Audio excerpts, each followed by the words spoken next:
Hello and good evening. I am Eric Fleming, and this is my final project. Now, I've already recorded one video, and it already went to 8 minutes. So I guess I need to talk a little bit faster and go through some things. So let me introduce you to my project. What I did, what I thought it would be fun, is if the data that I used was also about programmers. So I found Stack Overflow's 2018 survey data.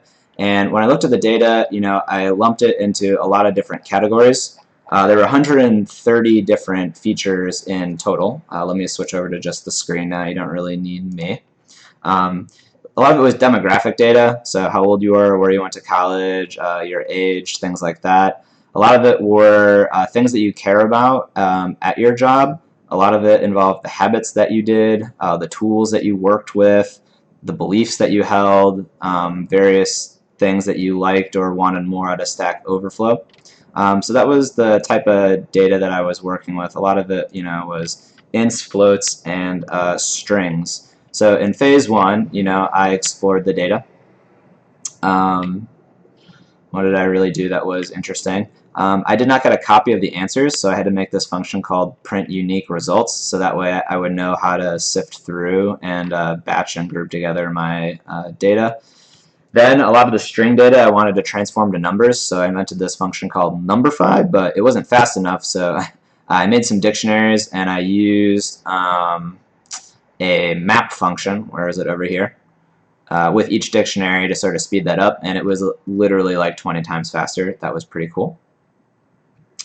Another thing that I did, that's just batching together multiple calls, so I don't have to do it, like 50 times in a row. Another thing that I did was I looked at various correlations, and what you're seeing right here is the correlation matrix zoomed in on hypothetical tools 1 through 5. So as you can see, that's hypothetical 1 through 5, and this is hypothetical 1 through 5. So in other words, Stack Overflow was testing its user base to see what would people be interested in seeing more from them other than just getting answers from them. And it turns out if you're interested in one of their products, you're definitely interested in all of their products. That pretty much beats it from here. I then printed out all the top correlations. This is something I actually just now realized I didn't actually put in my report, is that I did not say what the top correlations were in my sort of descriptive summary. But yeah, more to it. Oh, I guess technically I dragged and I dropped them in my Dropbox. So I had one copy that I shared. I guess now you're seeing my personal stuff. Right. I took a lot of bar charts. Sorry for all the umming. So I looked at all of the various different ways the demographic data. Turns out most of people on Stack Overflow are my age or your age. What else we got? It turns out that everyone really cared about this benefit when it came to getting a new job more so than any other benefit. Let me look up what that is right now on my second monitor. All right, benefit number 1. I found it. Let's scroll over if it'll allow us. And it just turns out it's salary. People care the most about salary when they're going through this. Not so much about any of the other things. Career satisfaction, people are so-so. Most people are employed full-time.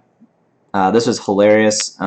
Seems pretty even-ish distribution between people who don't exercise and people who kind of exercise. So most people do have a bachelor's, and some of them never even had formal education, so more power to you. Which one was this? Time fully productive. That's not important. Most people code for a hobby. That's the count as opposed to the percentage. Yep, there's the percent. But yes, you can keep going through this and sort of get a snapshot of what is how my data is comprised. So I'll stop talking about that. What else do we got? We got a picture of the correlation matrix, which I said earlier. What else is here? All right, frequent items. So I did do a summary of this. I used a package called ML Extend, so machine learning extension. And what was really cool about that is they had their own encoder, which basically took your feature data, did sort of like a dummies on it, but instead of it being ones and zeros, it was trues and falses. You could then feed that into the a priori method, and then I fed the a priori method into a associations rules method. I know you can't see it because it's inside of frequent items. I've got the a priori method, but I wrote down the results of the frequent items when it came to things that people used, and when it came down to languages that they use. That's what you're seeing here. Or took a lot of those because there were some findings there. That was a no correlation. Oh, this one was hilarious. I think this one might have been my favorite because it turned out that if you used the technology's online help system, you were more likely to go to Stack Overflow because you were frustrated with their ability to help you. And it had, in this one, the highest confidence of any of the top results, which was really, really darn funny. We'll talk more about those later. Yeah, I guess that one was blank and I never had anything there. Okay, back to the exploring. So I made all those bar charts in the demo charts file. Nothing's really going on there. So I just talked a little bit about the frequent items analysis. I imported the ML extend. This was the encoder I was talking about, which changed everything from true to false. I then put it into a transformed data frame. I timed it just to see how long it would take. But you can notice in this one, these are not really sorted, so I found a way to sort them.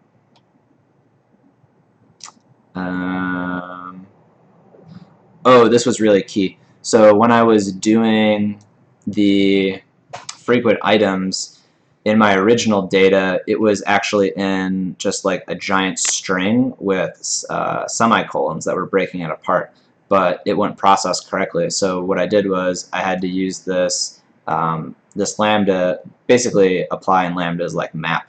So I had to take the string and turn it into an array and split it on the character, which in this case was semicolon, and then that enabled me to pick back up where I left off.